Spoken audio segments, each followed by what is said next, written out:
정책자금도 신용불량자에게는 지원 안 해줍니다. 프랜차이즈 금융 말할 것도 없습니다. 신용이 보통 7등급 이하이면 돈 빌리기 쉽지 않습니다. 그럼 그분들은 어떻게 해야 됩니까? 영원히 창업 못하는 겁니까? 영원히 돈을 못 빌리는 겁니까? 정부에서는요, 그분들을 위한 프로그램으로 해서 미소금융이라고 하는 것, 소위 마이크로 크레딧이라고 하는 별도의 지원 프로그램을 가지고 있어요. 이건 이제 어느 한 기관에서만 하는 게 아니라 몇 개 기관들이 있거든요. 몇 개 기관들이 있는데, 근데 다행히도 미소금융 프로그램들은 대부분 자금이 남아요. 뭐냐? 지원자가 없는 거예요. 몰라서.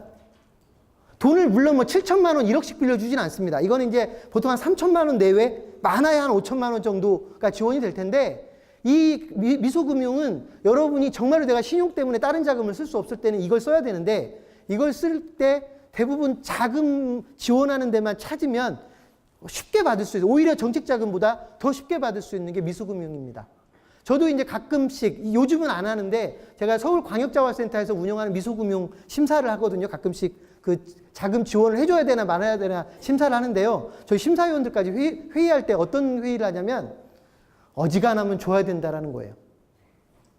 왜냐면 그분이 힘들다고, 먹고 살아야 되겠다고, 3천만 원 필요하다고 지금 신청서 들고 왔는데 당신한테는 못 빌려줍니다. 그럼 그분 어떻게 하라는 거예요? 그것도 신용 불량이나 신용이 안 좋은 분인데. 그래서 오히려 미소금융 같은 경우는 뭐만 체크하냐면, 이 사람 정말 사업하나? 사업 안 하면서 사업할 거라고 할 수도 있잖아요. 그거 정도 체크하는 거고요. 또 한 가지는 말도 안 되는 사업을 하겠다고 하면 이제 저희가 제지를 하겠죠.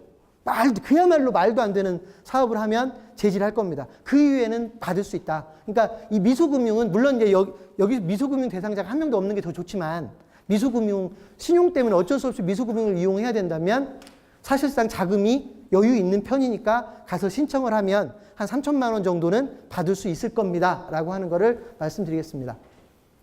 제가 맨 마지막에 담보대출 얘기해놨는데요. 담보대출하고 제가 여러분 정책자금하고 제가 비교해 드릴게요. 금리는 뭐가 쌉니까? 정책자금이 쌉니까? 담보대출이 쌉니까? 정책자금이 싸다고 생각하죠. 담보대출이 쌉니다. 정책자금은 3% 내외라고 보시면 돼요. 3%에서 3.5% 내외라고 보시면 되고요. 여러분 아파트 담보대출 2% 됩니다. 그러니까 결국 돈은 더 쉽게 빌릴 수 있는 게 담보대출이고 더 좋은 조건으로 빌릴 수 있어요. 근데 많은 사람들이 정책자금이니까 왠지 더 좋을 거라고 생각해요. 또 한 가지, 정책자금을 안 갚아도 되나요? 정책자금 안 갚아도요, 경매 들어와요. 정부에서 빌려줬으니까 적어도 경매는 안 들어오겠지, 압류는 안 하겠지, 천만의 말씀이에요. 똑같아요. 그래서 정책자금은요, 담보 자산이 없는 분들, 어찌 보면 이런 분들을 위한 프로그램이고요.